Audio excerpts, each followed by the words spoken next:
नदी। हम ना जइबै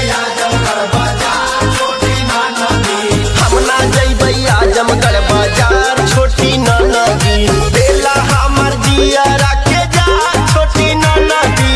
रोज अखिया मारत है सोनार छोटी नदी।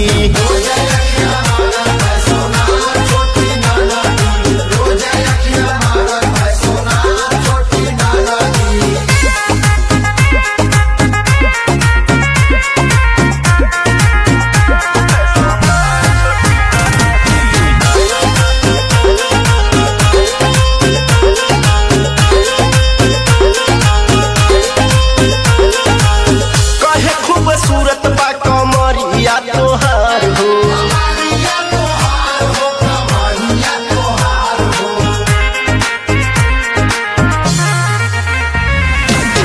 कहे खूबसूरत बा कमरिया तोहार हो।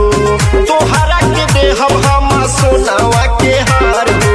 चले ला जुलूफिया के झार छोटी नदी। रोज अखिया मारत है सोनार छोटी नदी।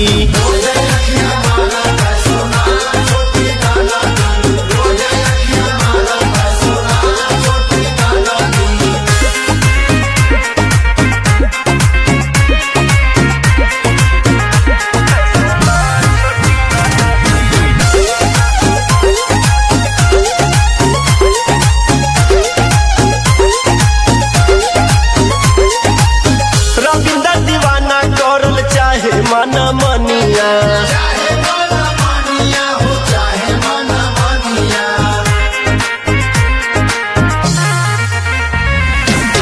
रविंदर दीवाना करल चाहे मन मनिया।